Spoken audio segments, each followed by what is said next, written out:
श्री राम जय जय राम। श्री राम जय जय राम।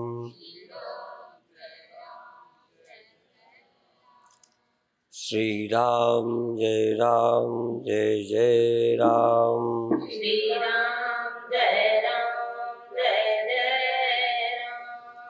सच्चिदानंद भगवान की जय। सनातन धर्म की।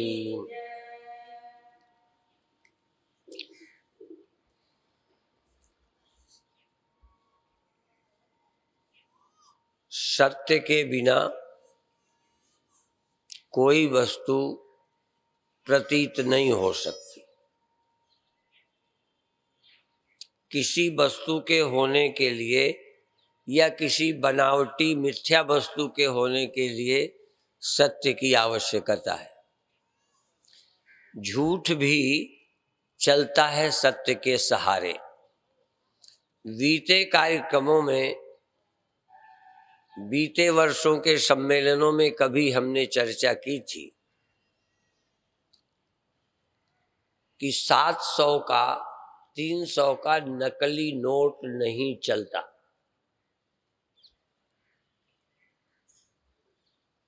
क्यों नहीं चलता? क्योंकि जिसका असली नहीं होता उसकी नकल कैसे चलेगी। 500 के नकली नोट हो सकते हैं, 100 का भी नकली नोट हो सकता है, और चूंकि असली होता है इसलिए लोग नकली को असली मान के ले लेते हैं। 300 का तुम 200 का 250 का नकली नोट बाजार ले जाओ, कोई बेवकूफ नहीं लेगा। माने बेवकूफ बनाने के लिए असली होना जरूरी है। बिना सत्य के कोई वस्तु खड़ी नहीं हो सकती। सत्य के पांव से झूठ चलता है। सत्य के पांव होते हैं, झूठ के अपने पांव नहीं होते। झूठ को चलने के लिए सत्य का सहारा चाहिए। स्वप्नों को भी होने के लिए चैतन्य चाहिए। मन को भी चैतन्य की आवश्यकता है। अभी अभी हम संतन की कुटिया गए थे तो थोड़ी देर में कुछ चर्चाएं की थी। चिद जड़ ग्रंथि, जड़ चेतन मिले हुए, और ये भी अभी सुना कि जड़ चेतन जो है वो ग्रंथि यद्यपि पड़ती नहीं, यद्यपि मृषा। चेतन को जड़ से डायरेक्ट मिलाया नहीं जा सकता। सांख्य दर्शन भी ये मानता है कि पुरुष असंग है, प्रकृति से सीधा पुरुष का संग नहीं होता, पर प्रकृति झूठा पुरुष खड़ा करके उसका संग करती है। झूठा पुरुष खड़ा कर लेती, उससे सृष्टि कर लेती है। अर्थात चेतन का अंतःकरण से संबंध नहीं है। चेतन असंग और अलेप है, पर चेतन से ही अंतःकरण में चिदाभास प्रकट होता है। चिदाभास का अंतःकरण में मिलना मालूम पड़ता है। चेतन तो मिलता ही नहीं, चिदाभास में, अर्थात चेतन का जो आभास है वह अंतःकरण के साथ जगता, सोता, बदलता, विकारी होता मालूम पड़ता है। और इस चिदाभास के धर्म चैतन्य में आरोपित होते हैं। इन आरोपों का कारण बुद्धि है। बुद्धि ही हमको आरोपित करा देती है, बुद्धि ही अपवाद कर सकती है, आरोप का अपवाद कर सकती है। दूसरा उदाहरण अभी हमने दिया था धान का। धान में 2 चीजें होती हैं, छिलका और चावल। छिलका और चावल जब तक मिले रहते हैं तब तक वो उगते हैं। छिलके और चावल को अलग कर दो तो न छिलका उगता है न चावल उगता है। जैसे उगना मिले हुए के समय होता है, ऐसे दुख सुख मौत ना अकेले शरीर की होती है ना अकेले आत्मा की। आत्मा में भी मृत्यु का दुख नहीं है, देह में भी मृत्यु का दुख नहीं है। यदि देह में दुख होता तो आप अपने घर वालों को जलाने गए थे, पाप लगता। पर जब तक देह और आत्मा में संबंध की प्रतीति होती है तब तक जला दो तो पाप लगेगा। और शास्त्र के अनुसार तो पिता को, बाबा को यदि न जलाओ मृतावस्था में तो पाप लगेगा, किसने अपने बाप की क्रिया नहीं की। तो देह को कष्ट नहीं होता, आत्मा को भी कष्ट नहीं होता, पर कष्ट हो रहा है, सबको कष्ट हो रहा है क्योंकि मिले हुए हो। और आत्मा का देह का डायरेक्ट संबंध भी नहीं है। आत्मा भास, आत्मा अंतःकरण में मिलकर सुख दुख की अनुभूति होती है। इसीलिए अंतःकरण के सो जाने पर भी शरीर को मृत्यु का भय नहीं लगता। अंतःकरण बुद्धि के सो जाने से आत्मा को भी भय नहीं लगता, क्योंकि सोए हुई बुद्धि में भी आत्मा है। दुख न आत्मा में है, भय न आत्मा में है, न देह में है। देह आत्मा के संबंध भ्रम से मृत्यु का भय आता है, और बुद्धि में पैदा हुआ भ्रम निकल जाए तो मृत्यु झूठी हो जाएगी।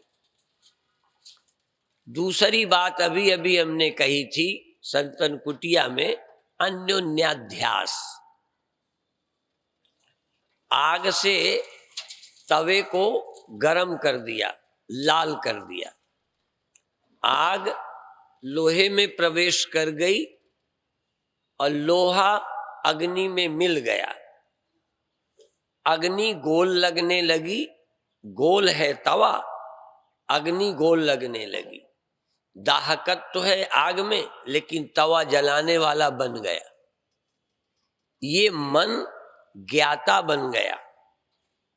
चैतन्य में ज्ञान है, चैतन्य ज्ञान स्वरूप है, अंतःकरण नहीं। अंतःकरण तो लोहा है, चैतन्य आग है। पर वो चैतन्य आग मन में प्रविष्ट होकर मन भी चैतन्यवत, जैसे लोहा अग्नि में अग्निवत हो जाता है, ऐसे यह मन चैतन्य के कारण चैतन्यवत हो जाता है। और चैतन्यवत होने पर मन में दुख सुख होने लगते। यदि ये मिले न हो तो दुख मृत्यु झूठी है। यदि जीवात्मा देह से निकल जाती है तो न जीवात्मा को भूख लगती है और न देह को लगती है। न देह को कष्ट होता है न जीवात्मा को। जीवात्मा देह के साथ रहकर कष्ट सुख दुख भोगता है, सुख भी आत्मा को नहीं होता। जीव को दुख भी नहीं है और संसार का कोई सुख भी नहीं मिलता। इसलिए देह छोड़ने पर संसार के सुख की प्राप्ति भी नहीं होती, दुख की भी नहीं होती। सुख दुख की प्राप्ति देह में बैठने पर होती है। इसलिए ये संबंध विलक्षण है। फिर जरा ध्यान दें, छिलके और चावल का संबंध तोड़ा जा सकता है बिना अकल के, लेकिन देह मैं हूं, मैं देह हूं, यह जो संबंध है, मैं मन हूं, ये जो भाव है, मैं बदलता हूं, सुखी दुखी होता हूं, ये जो ख्याल है, इस ख्याल को तोड़ना पड़ेगा। शरीर नहीं छोड़ना, शरीर छोड़ने से संबंध छूटता, ध्यान दो ये मंत्र है, देह छोड़ने से यदि संबंध छूट जाता तो हर मृत व्यक्ति का देह से संबंध छूट जाता और पुनर्जन्म न होता। इसलिए देह छोड़ने से संबंध नहीं छूटता, हाँ संबंध छूटने से देह का मिलना बंद हो जाता है। संबंध पहले छूटेगा, देह बाद में छूटता रहे। पर लोगों के शरीर छूट जाते हैं, पर मैं देह हूं ये संबंध बुद्धि नहीं छूटती, सो तो जाती है। नींद में भी देह मैं नहीं हूं ऐसा ज्ञान नहीं होता, सिर्फ बुद्धि सो जाती है, ज्ञानी नहीं होती। देह मैं हूं ये ख्याल नींद में खत्म नहीं होता, नींद में ये ख्याल सो जाता है। इसलिए जागते ही व्यक्ति के अंदर पूर्व भ्रांति ज्यों की त्यों आप रिपीट हो जाती है, पूर्व अनुभव ही दोहराते रहते हैं, नया अनुभव नहीं। कल भी आप दे थे, परसों भी आप दे थे, आज भी आप दे हैं।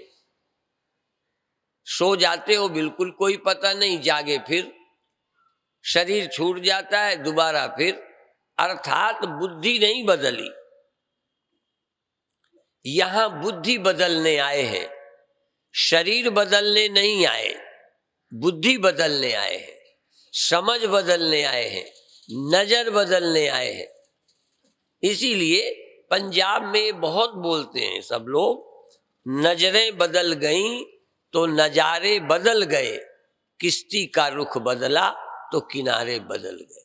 समझ बदल गई सब बदल जाए।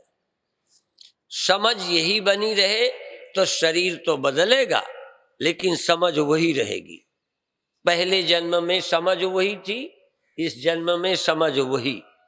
बचपन में समझ थी कि हम बच्चे हैं, जवानी में समझ है कि हम जवान हैं, फिर समझ है कि हम बूढ़े हैं, फिर ये समझ आएगी कि हम मर जाएंगे। समझ नहीं बदल रही, जो सोचने का तरीका है वो चेंज नहीं हुआ। एक दिन आप अपनी समझ को बदलो। इसके लिए हम कौरवों पांडवों के समय की लड़ाई की जड़ बताया करते हैं। एक भवन निर्मित हुआ था जो ऐसे मायावियों द्वारा बनवाया गया था कि देखने में विपरीत लगता था। जहां जल नजर आता था वहां जमीन होती थी, जहां जमीन नजर आती थी वहां जल होता था, जहां ऊंचा लगता था तहां नीचा होता था, जहां नीचा लगता था वहां ऊंचा होता था। जब लोग नीचा समझकर पैर करें वहां ऊंचा था, जहां जमीन समझ के पैर रखें पानी था। तो द्रौपदी ने व्यंग में कह दिया था, अंधों के अंधे ही होते हैं। जबकि वो कितना चतुर आंख वाला होता, आंख कितनी अच्छी होती, दिखना वैसा ही था, क्योंकि वो बनाया ऐसे गया था। ये माया ने बनाया है, ये माया की रचना है।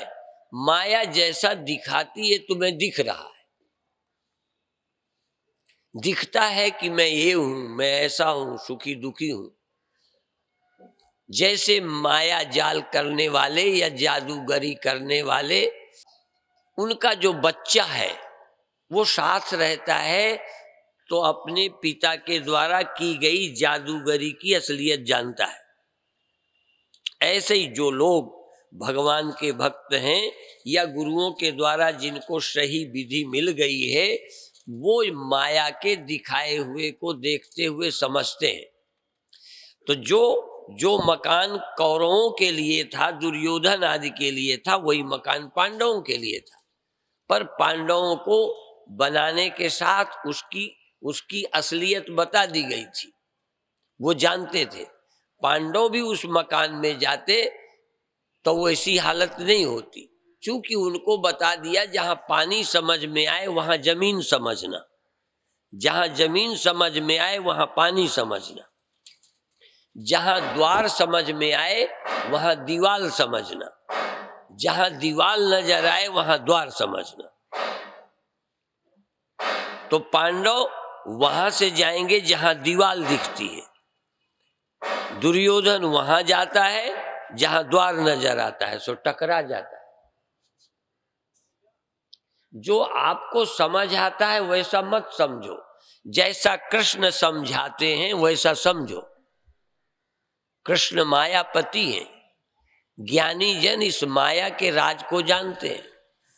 प्रकृति ने झूठा पुरुष खड़ा कर दिया है और उससे संबंध स्थापित करके दुनिया खड़ी कर दी है।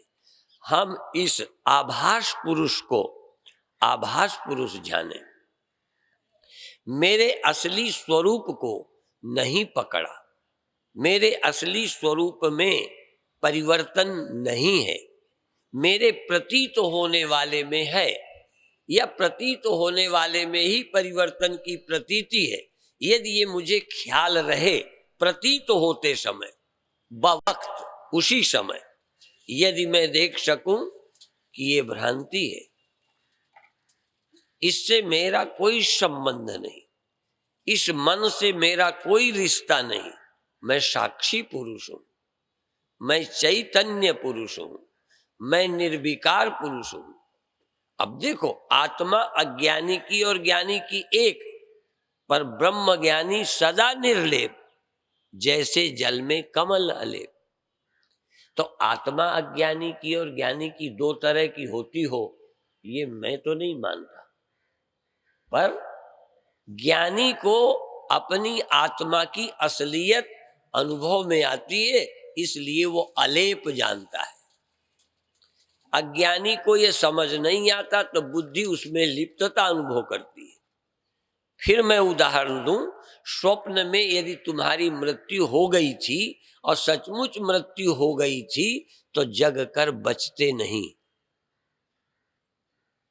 जग जाने पर आपको ये नहीं लगता कि मैं बच गया, उस समय पर भी मरने की बुद्धि थी। क्यों थी? उसमें भी हेतु था। जिस देह में मेरा मैंपन था उसको सांप ने काटा, मृत्यु हो गई।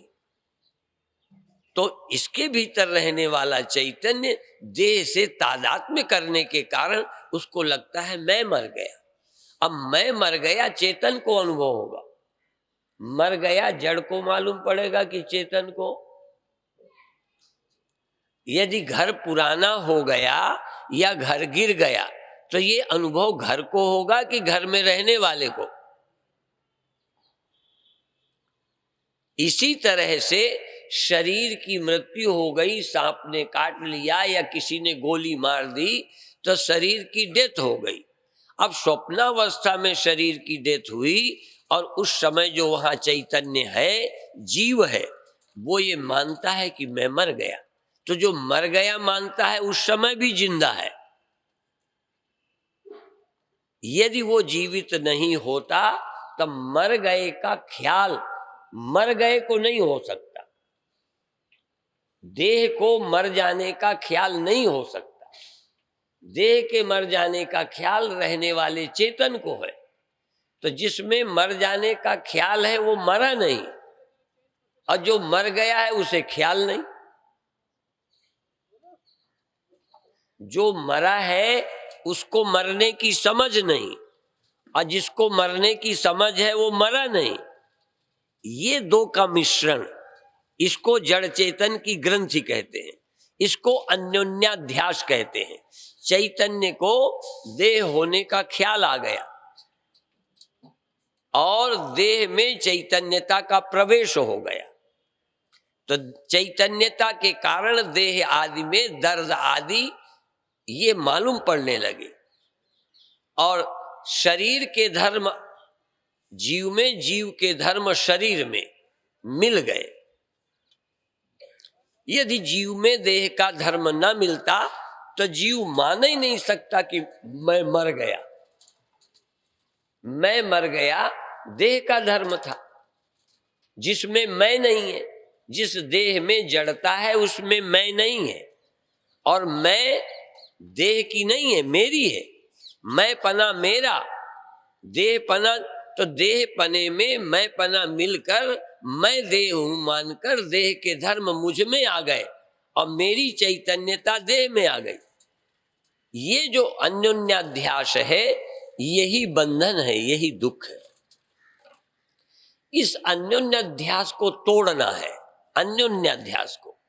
मैं देह हूं, और देखो देह को देह होने का अभिमान नहीं है, जीव को देह होने का अभिमान है।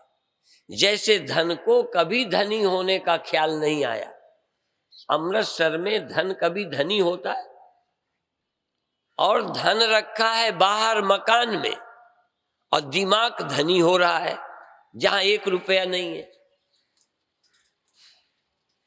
रुपया आपका घर में रहता है कि दिमाग में रहता है?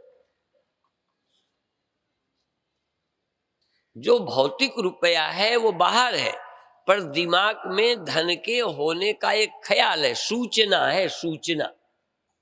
धनी होने की खबर है दिमाग में, और बाहर का धन चला जाए तो सूचना बदल गई, मैं लुट गया।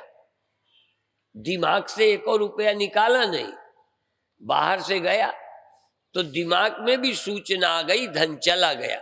अब बुद्धि में मैं निर्धन हो गया और धनी हो गया।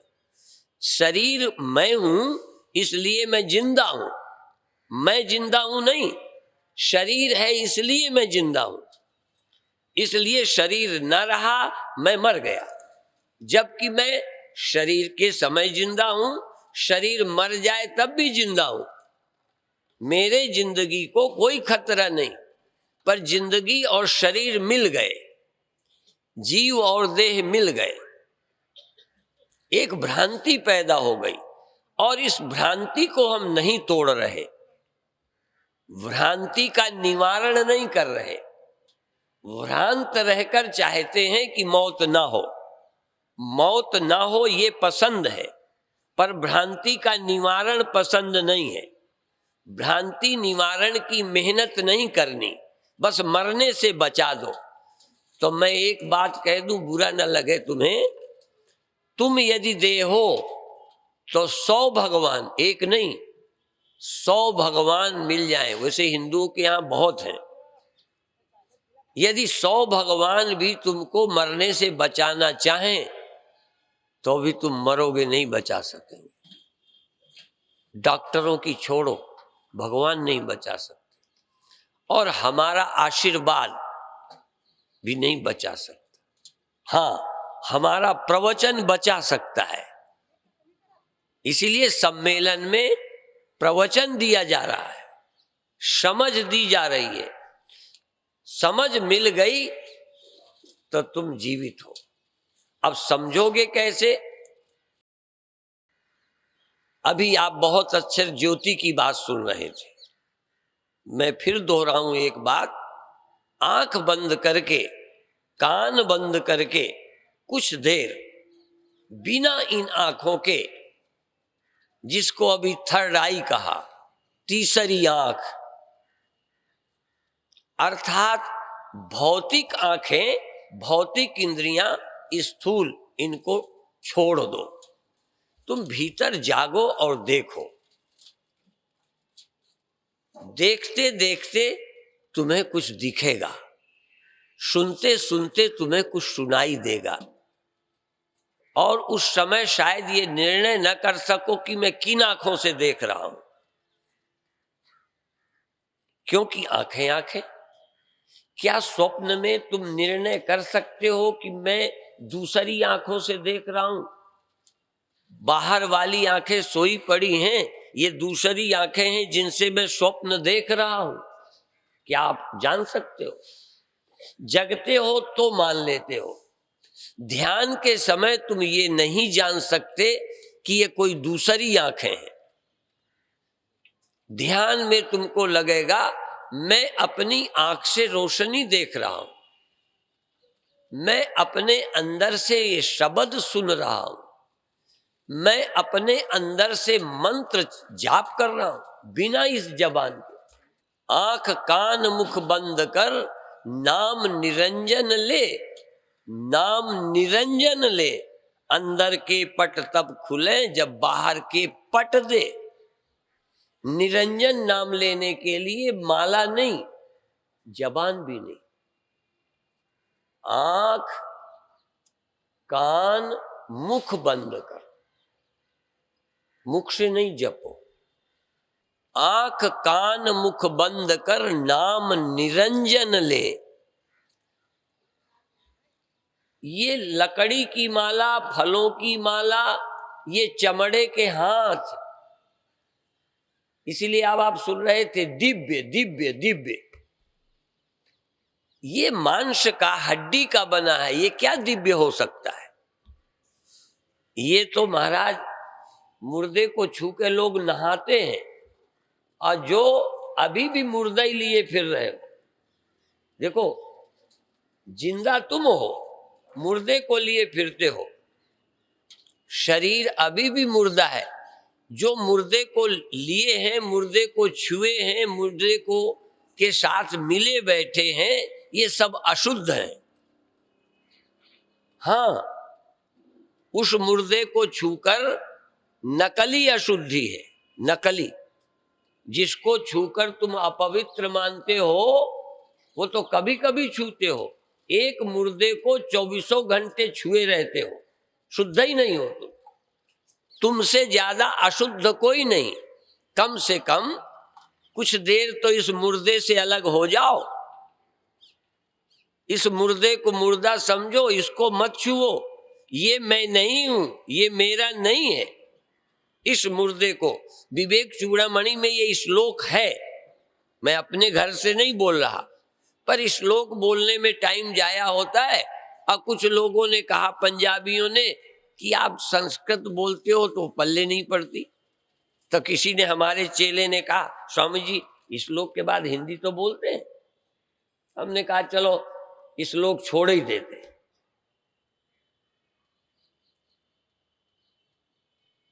कितने बार बताया कि मैं देह हूं, अर्थात कहीं कह रहे हो मैं मुर्दा हूं, मैं शव हूं।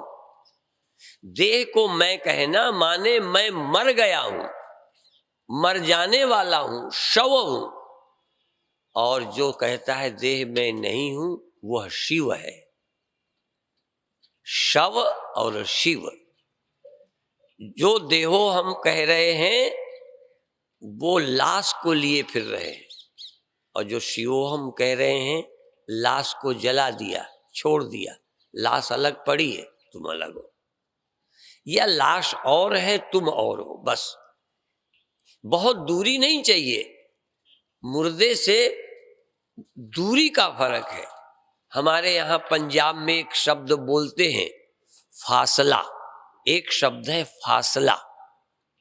मुर्दे का और व्यक्ति का फासला हो तो अशुद्ध नहीं होता, ठीक है ना? यदि टच करोगे तो अशुद्ध होगे। तो वहां फासला रहे तो तुम शुद्ध रहोगे, और यहां पर फासला नहीं, सिर्फ फैसला हो जाए तो शुद्ध हो जाओगे। फैसला कि ये मैं नहीं हूं, बस फासले। तुम्हारा लड़का फासले में मरे बंबई जाके, तो दुखी नहीं होगे। फासला कितना हो, पर फैसला तो मेरा है। तुम्हारी चोरी हो गई, धन बैंक में था, या कहीं घर पर गड़ा था, या दूसरे खेत में गाड़ आए थे, चोरी हो गई। दूर धन था, लुट तुम गए। क्यों लुट गए? फैसले में धन तुम्हारा था, तुम्हारे दिमाग में था, चला गया, निर्धन हो गए। फैसला हुआ अमीर हूं, फैसला हो गया कि गरीब हो गया, लुट गया, फैसला हो गया।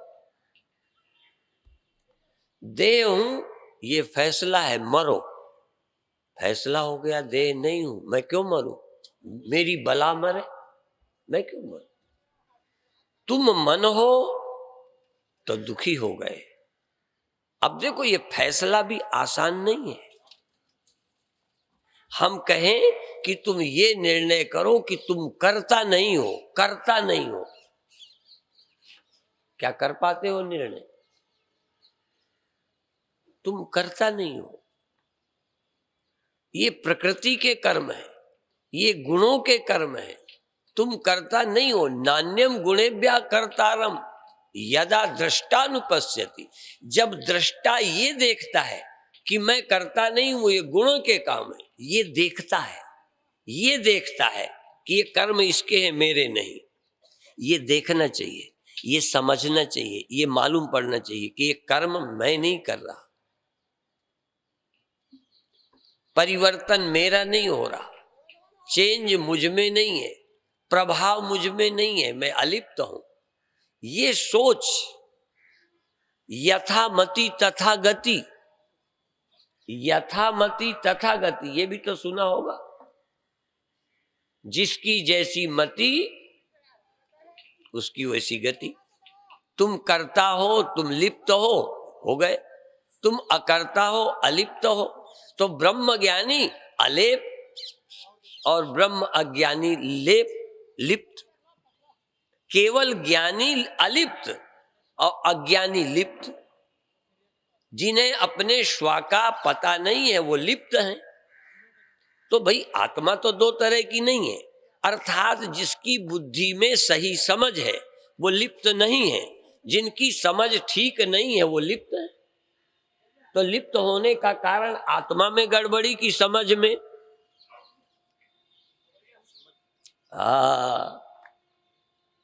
और आप समझ ठीक करवाना चाहते हो? नहीं, आपके दुख हटा दें, समझ यही, समझ नहीं बदलनी चाहिए।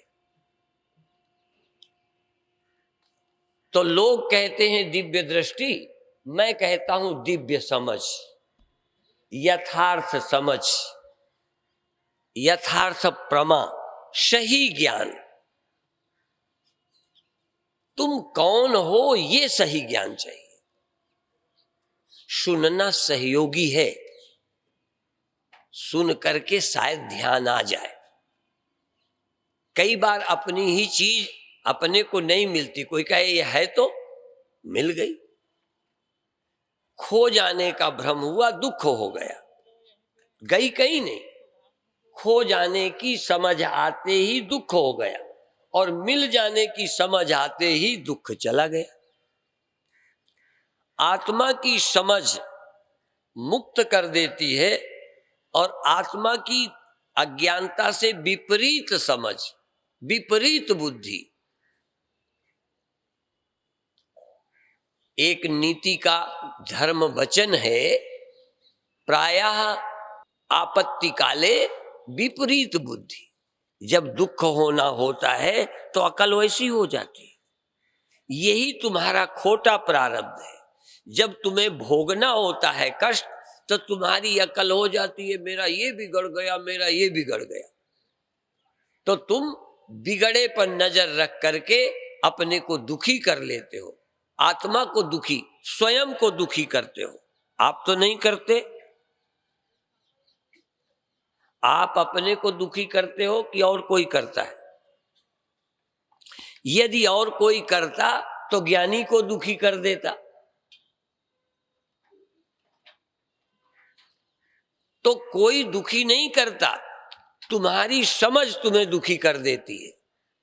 तुम भी जब घर में दुखी हुए होगे तो तुम्हारा ये हो गया, लोग तुम्हें नहीं मानते, इस समझ के कारण तुम दुखी हो।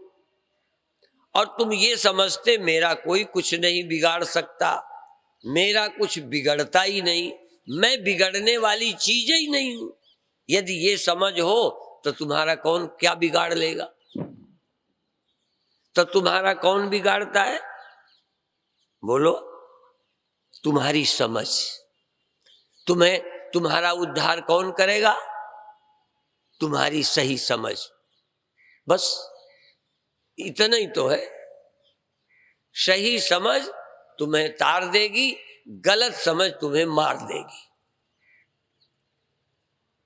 इसलिए आत्मा का अज्ञानी आत्महत्यारा है, अपनी हत्या, अपने को दुखी करता है। जैसे कई क्रोध में आकर अपने ही बाल नोच लेते हैं, अपने ही। एक बार मुझे चेचक निकली, मैं उस समय 10-11 वर्ष का था, तो मैं चिढ़ जाऊं तो वो बड़े बड़े वाले दाने की थी, अभी भी चिन्ह पैरों में मुख में है, मैं यूं करते थे और माँ मनाए, नहीं माता, नहीं मैया, नहीं नोचो, और मैं तो जैसे मैया ही चढ़ के आ गई। हाँ, ये तो चलो मैं चेचक में था, कई आदमियों को देखा अपने आप अपने को नोच लेते हैं, मार लेते हैं, अपने को आग लगा लेते हैं, जहर खा लेते हैं। अपने को क्यों मारा? समझ बहुत अच्छी है इसलिए, बोलो ना। दिन रात जिस आत्मा को प्यार करते थे, आप अपने को खुद जहर खिला रहे हो, दुखी कर रहे हो, और जहर खाने वाला तो एक दिन मरता है, तुम रोज अपने को दुख देते रहते हो। किसी का बहाना लगा के, सास का, ससुर का, देवर का, देवरानी का, जेठानी का, पड़ोसी का, किसी का नाम लेकर दुखी तुम्हें करती है तुम्हारी बुद्धि। तुम्हारी बुद्धि यदि तुमको प्रसाद दे दे आनंद का, तुम्हारी बुद्धि यदि तुम्हें दुखी ना करे, तो कोई तुम्हें दुखी नहीं कर सकता। भगवान कृष्ण भी हमारी तरह इस धरती पर आए, पर उनके पास अपनी एक समझ थी। वो जो गीता में है ना, वो कृष्ण की समझ है। गीता में तो बाद में आई, गीता में तो अर्जुन के पूछने पर आई, लिखी गई, पर सबसे पहले जब कृष्ण भगवान ने अर्जुन को समझ दी होगी, तो कृष्ण भगवान के पास रही होगी कि नहीं? जो मेरे पास समझ नहीं है, मैं कैसे दूंगा? तो कृष्ण के पास ये समझ थी कि जन्म मरण रहित हूं मैं नहीं पैदा होता, ये सारी सृष्टि मुझसे होती है, ऐसी समझ। और देखो, एक देहधारी को ऐसी समझ, बड़ा खतरा है। आज भी लाखों लोग हैं चिढ़ते हैं इस बात से कि कोई शरीरधारी ये कहे सारी सृष्टि मुझ में है, मैं व्यापक हूं, सारी सृष्टि मुझ में अध्यस्त है, मैं अधिष्ठान हूं, मेरे एक अंश में सारी दुनिया रहती है। ऐसी समझ की बात कहने वाले को लोग समझते हैं पागल है या नास्तिक है, या ये क्या बोलता है। चूंकि हमारी आम लोगों की समझ में हम व्यक्ति हैं, हम पैदा हुए हैं, हमसे दुनिया पैदा हुई है। स्वामी राम ने भी एक जगह ऐसा बोला, मैंने माना कि खालिक ने खलक पैदा की, पर मैं वो खालिक हूं कि जिसके कुन से खुदा पैदा हुआ। मैं वो चैतन्य हूं जिससे ब्रह्मा पैदा हुआ, जिससे विष्णु पैदा हुए, जिससे शिव पैदा हुए, इंद्र पैदा हुए, जिससे, और जिससे ये देह और मन पैदा हुए, जिससे ये अहंकार पैदा हुआ, जिससे सब पैदा हुए, कोई नहीं बचा सिवा उसके, सिर्फ वही नहीं पैदा हुआ और सब पैदा हुए। सिर्फ, और जो नहीं पैदा हुआ वो कहां रहता है, बंबई में कि कलकत्ते में? जो नहीं पैदा हुआ जिससे सब पैदा हुए, वो कहां रहता है? कहीं जहां जहां जो जो पैदा हो रहा है सब जगह वो रहता है, क्योंकि हर पैदा होने वाले को उसका होना जरूरी है जो पैदा नहीं होता। इसलिए आसमान में खुदा को कहने वाले, आहा, और क्षीर सागर में कहने वाले, और इधर उधर रहने वाले, यदि भगवान वहां रहता है तो यहां किसके बल से दुनिया चल रही? तो यह चैतन्य परमात्मा सर्वाधिष्ठान है, यह चैतन्य परमात्मा जिसके कारण सब हो रहा है। लेकिन हम हुए को देख रहे हैं, और हुए में से ही किसी को हम मैं कह रहे हैं, हम उसको मैं नहीं समझ रहे जिससे सब हुआ है। कृष्ण भगवान ये समझते हैं कि मैं वो हूं जिससे सब हो रहा है, जिसमें सब स्थित है, जिसमें सब लय हो जाता है। और ये जो कृष्ण भगवान के पास समझ थी,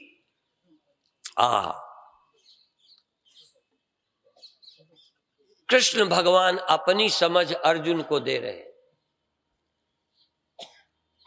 एक बात भर केवल विचार करके मुझे उत्तर देना, और ना अभी देना तो सुबह देना, पर ये उत्तर देना कि भगवान की जो अपनी समझ थी वैसी ही समझ अर्जुन को दे रहे हैं कि अर्जुन को दूसरी वाली दे रहे हैं।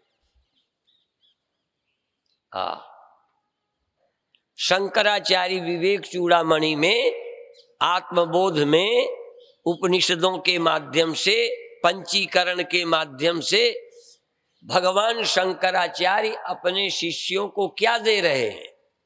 जो शंकराचार्य की समझ है वो दे रहे हैं। ऐसा नहीं कि शंकराचार्य कहते हैं कि ये समझ मेरे लिए तो है पर ये समझ तेरे लिए नहीं है। कृष्ण भगवान ये नहीं कहते कि मैं तो भगवान हूं, मेरे से सृष्टि हुई है, ये सिद्धांत मेरे पर लागू है, मैं तुम्हारे लिए और बातें बताऊंगा। तो जो गीता भगवान के अंदर है, जो ज्ञान भगवान का है, वही ज्ञान अर्जुन को दे रहे हैं। और अर्जुन भी गीता सुनने के बाद भगवान के वचनों के अनुसार मद भावायोपपद्यते, वह भी ब्रह्म भाव को प्राप्त हो जाएगा। जिस भाव में कृष्ण है, जो समझ कृष्ण की है, वही समझ अर्जुन को प्राप्त होगी। तो जो गुरु की समझ है वही समझ गुरुमुखों की होनी चाहिए।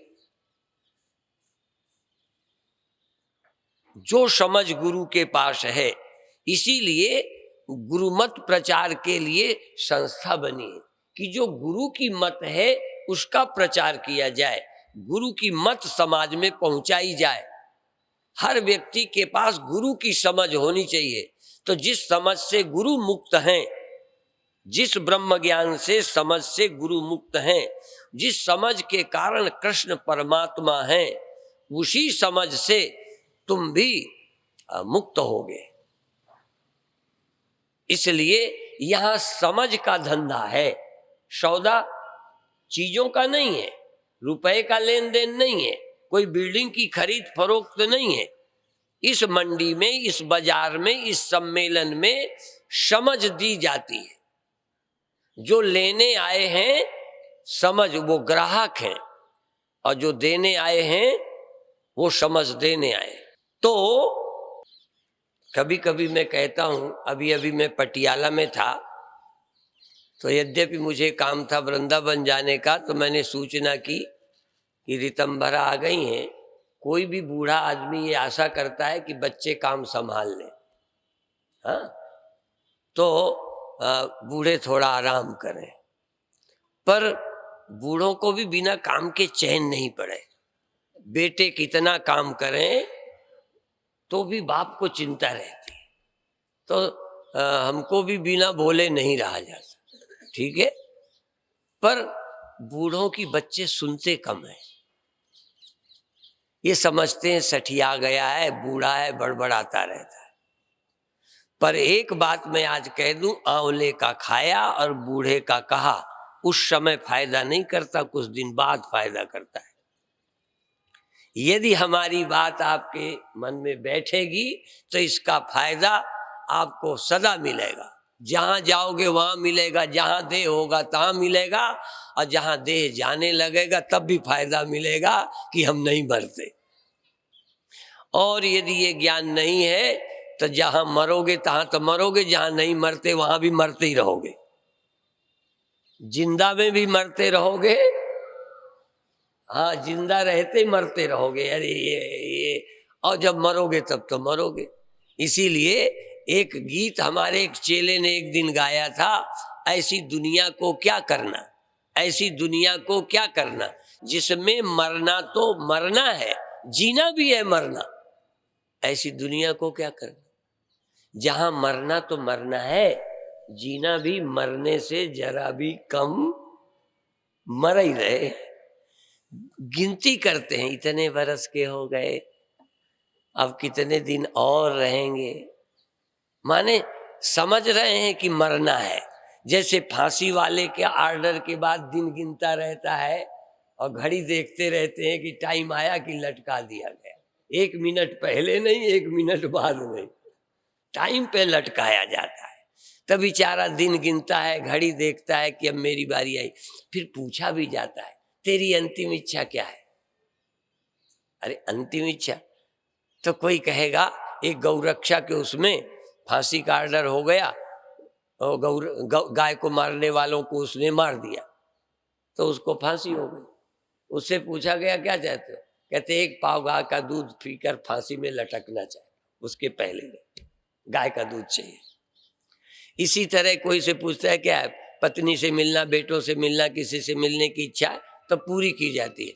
तो मैं क्या सोचता हूं कि यदि मेरे को फांसी होती ना तो मैं कहता मेरी इच्छा है फांसी ना हो। भाई तुमने ये शर्त तो लगाई नहीं, तुमने कहा तुम्हारी कोई अंतिम इच्छा, मैंने कहा अंतिम तो यही है कि मैं मारा ना जाऊं। आपकी अंतिम इच्छा क्या है? मर जाए। ये तुम्हारी अंतिम इच्छा कोई जज, कोई कोर्ट, कोई व्यक्ति पूरा न करेगा, लेकिन गुरु तुम्हारी इस इच्छा को पूरी कर सकते हैं कि तुम फिर न मरो। और न मरने का काम आत्मविद का ही होता है। और आत्मा कोई बाहर रखी चीज नहीं है। तुम देह नहीं हो, तुम इंद्रियां नहीं हो। क्यों? बिना इन इंद्रियों के ये सब सोई पड़ी थी, तब तुम स्वप्न देख रहे थे कि नहीं? यदि तुम इन इंद्रियों के मोहताज होते तो स्वप्न कैसे देखते? और यदि तुम मन के मोहताज होते तो अमन होने पर तुम कैसे रहते? जैसे घड़ा की मोहताज नहीं है मिट्टी, मकान की मोहताज नहीं है मिट्टी कि ये रहे तो मैं रहूं, बल्कि यही अज्ञानता थी कि अपने को पराधीन समझती कि ये रहेंगे तो हम रहेंगे। एक बार देख लो कि मैं बिना इंद्रियों के, बिना मन के रहता हूं। एक बार जान लो कि इनके बिना भी हूं तो ये रहें, कोई हर्ज नहीं। ये जरूरी है तो ये भी रहें, पर ये न रहें तो न रहें। हमारे रहने को कोई खतरा नहीं है। हमारी मृत्यु नहीं होती, हमारा जन्म नहीं होता। जब मैं कहता हूं हमारा, तो हमारा माने जो देह नहीं है, हमारा मतलब जो मन नहीं है, उस मैं की मृत्यु नहीं होती। अष्टावक्र गीता में भी इस तरह का एक वचन है कि अहो अहम नमो मह्यम विनाशो यस्य नास्ति में ब्रह्मा स्तंभ पर्यंतम जगन्नासे पितिष्ठता। आहा, मैं अपने मैं को, अपने आप को प्रणाम करता हूं कि ब्रह्मा तक नष्ट हो जाता है तब भी जो नष्ट नहीं होता। देखो, ब्रह्मा के नष्ट होने पर जो नष्ट नहीं होता, सब के नष्ट होने पर जो नष्ट नहीं होता, उस मैं को प्रणाम करता हूं। अर्थात जो कभी नष्ट नहीं होता वो मैं हूं। पर अभी आप क्या समझते हो? जो नष्ट होता है ये मैं हूं, जो बिगड़ती हैं आंखें ये मैं हूं, जो जगता सोता है ये जीव आभास मैं हूं। मैं तो वो हूं जो जगता सोता नहीं, मैं तो वो हूं जो आता जाता नहीं। इसलिए उस सत्य तक पहुंचने के लिए आप 5 मिनट 10 ध्यान करें, इसके बाद कार्यक्रम पूरा करेंगे। अब आंख बंद करो। भगवान की कृपा से ये थोड़ा अंधेरा हो जाता है। जब मैं विदेश जाता हूं तो कोई गुरुओं ने प्रचार किया है तो क्या है, वहां के लोग यदि ध्यान की बात करो तुरंत लाइट बुझा देते। मैंने कहा हम तो लाइट में भी ध्यान करा लेते हैं, क्या खतरा है? पर जिन गुरुओं ने जो प्रचार किया होता है उनके चेलों को वही संस्कार होता है। तो जहां मैं ध्यान का नाम लूंगा तो वो लोग स्विच ऑफ कर देते हैं। पर इस समय तो भगवान ने अपना स्विच ऑफ कर दिया, अपन ये नहीं बुझाते। आंख बंद करो, और वो जलता भी रहे तो आंख बंद कर लिए, मुंदो आंख कतौ को नहीं। आंख बंद करने का मतलब बाहर से मेरा कोई मतलब नहीं है। ध्यान का मतलब है कि देह से अन्य देहों का, इस देह के अलावा पुत्र हो, पत्नी हो, पति हो, कोई और हो, कोई जरूरत नहीं। मैं, और उसमें भी मैं इस देह के प्रति सजग हो गया। बिना आंखों के मैं देखूं, कोशिश करो, एकाग्र हो जाओ, बिना आंखों के देखने की कोशिश करो और बिना मन के चैतन्य रहने की कोशिश करो। आंख रहे तो भी चैतन्य रहो, किसी कारण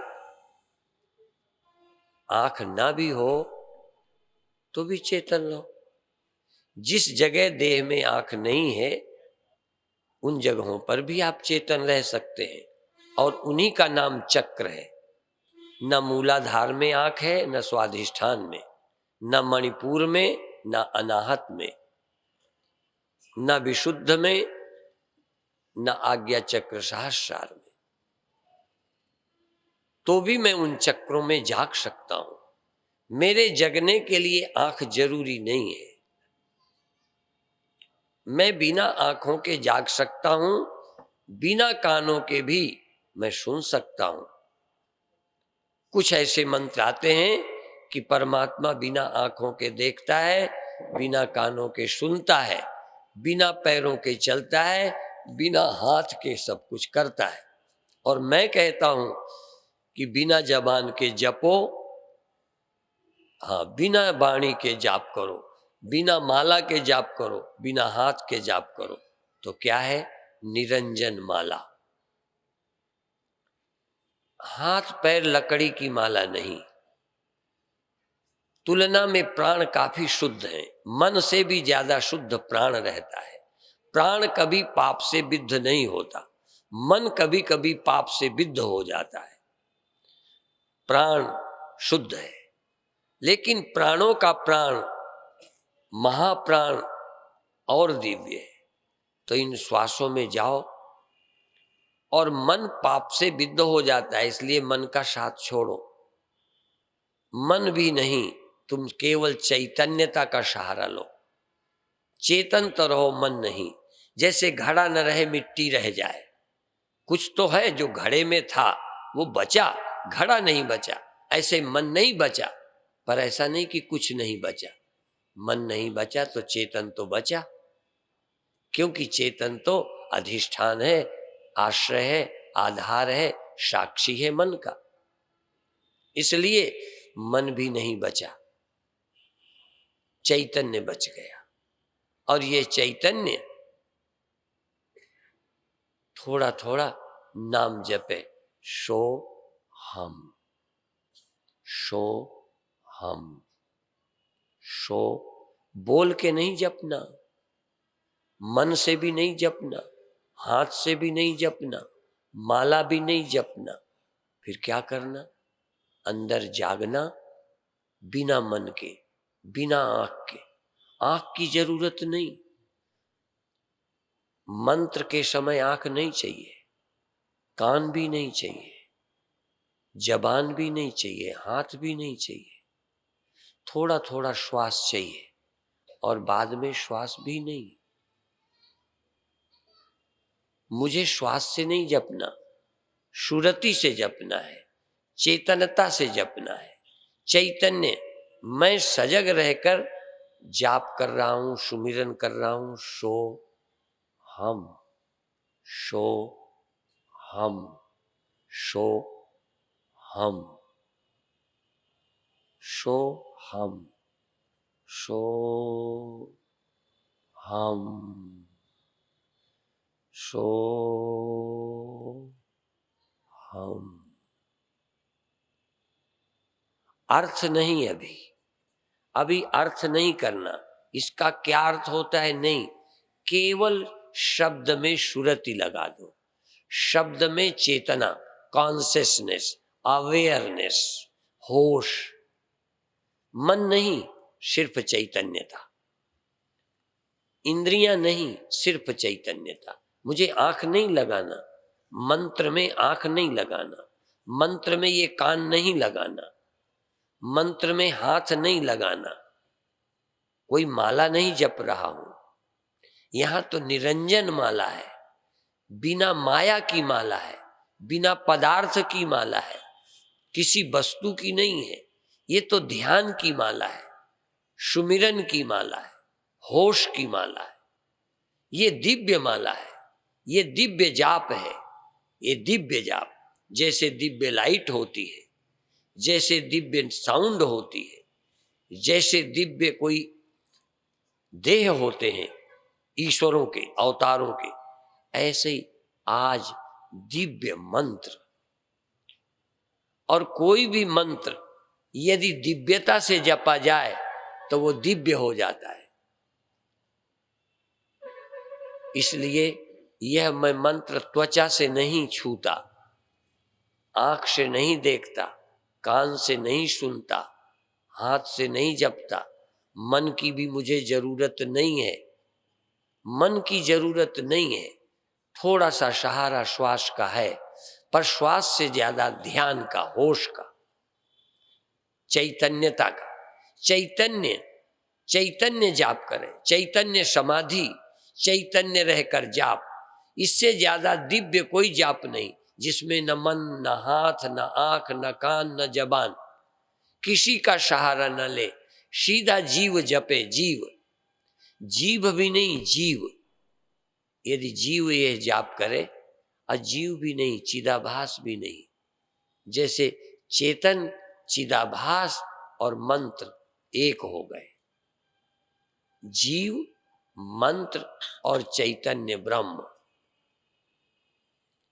सो हम, सो हम, सो हम, सो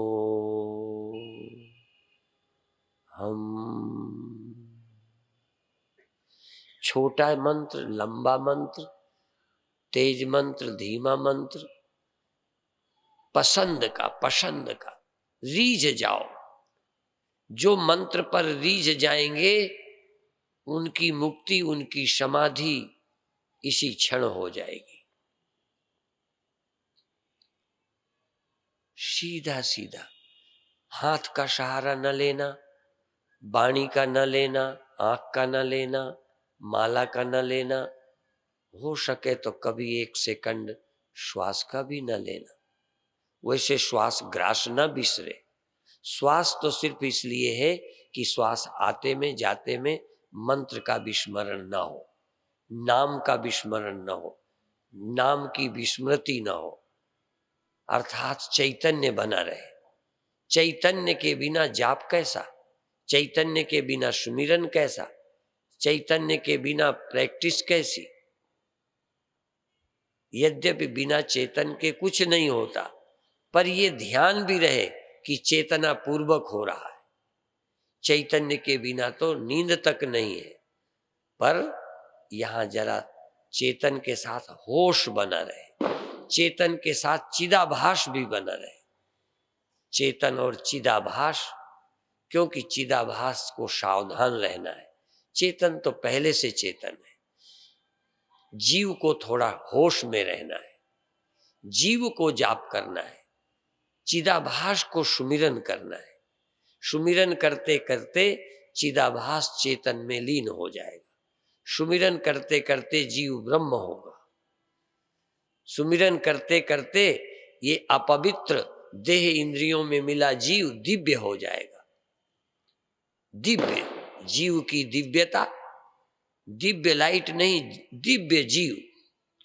दिव्य जीव नित्य दिव्य जीवन को उपलब्ध कर ले, नित्य शांत चैतन्य जीवन को उपलब्ध कर ले। सो हम, सो हम। बड़े प्यार से, बड़ी श्रद्धा से, बड़ी प्रसन्नता से, बड़ी एकाग्रता से। किसी का साथ मत करो, डायरेक्ट तुम ही भगवान के दरबार में। हाँ, बिचौलिया नहीं चलते। हाँ, सीधा सीधा तुम ही जपो। न हाथों का सहारा, न वाणी का सहारा, न मन का सहारा। और चिदाभास 2 है। चिदाभास सीमित है, चेतन असीम है। चिदाभास अनेक है, चैतन्य एक है। चिदाभास भीतर है, चेतन बाहर भीतर एक ही है। बाहर भीतर एको जानो, यह गुरु ज्ञान बताई। जन नानक बिन आपा चीने। चिदाभास अध्यस्त है, चिदाभास की भिन्नता कल्पित है। ये चिदाभास चेतन से भिन्न नहीं है, इसकी स्वतंत्र एग्जिस्टेंस नहीं है, अस्तित्व नहीं है। अनेकों चेतन नहीं है, अनेकों चिदाभास है, और चिदाभास कल्पित है, मिथ्या है, कोई अलग नहीं है। और न जगत अलग है, न जीव अलग है, एक चैतन्य ही सर्वव्यापक है, सर्वव्यापक सर्वाधिष्ठान है, और वही चैतन्य तुम हो। इतना कहते हुए समाप्त करते हैं। 1 मिनट मौन और शांत रहते हुए, 1 मिनट मौन और शांत रहते हुए आनंदित रहें, आनंदित रहें, आनंदित रहें, आनंदित रहें, आनंदित हो जाएं, आनंदित हो जाएं, आनंदित हो जाएं। शांत शांत, सब कुछ है तब भी मैं जाग रहा हूं, महामंत्र है ये। सब कुछ है, श्वास है, शरीर है, शब्द है, बाहर है, भीतर है, फिर भी आप जाग रहे हैं। और कुछ भी नहीं, शून्य है तब भी आप जाग रहे हैं, और शून्य भी नहीं, संसार भी नहीं, तू अकेला है तब भी जाग रहा है। बस इस अद्वितीयता में, इस एकात्म भाव में, इस निर्विकारता में जागकर अपने जीवन को धन्य बनाए। जिंदगी के भी बहुत दिन नहीं है, पर तुम्हारा तो सदा सदा से अस्तित्व है, उसको खोज लो, जिससे फिर रात ना आए, 4 दिन की चांदनी फिर अंधेरी रात कहने का मौका ना मिले, फिर उजेली उजेली, अंधेरी नहीं, रात नहीं, दिन ही दिन, दिन ही दिन, दिन ही दिन, आत्मा ही आत्मा, आत्मा ही आत्मा, संसार मन कुछ नहीं, ऐसा अनुभव उपलब्ध हो। ओम शांति शांति शांति।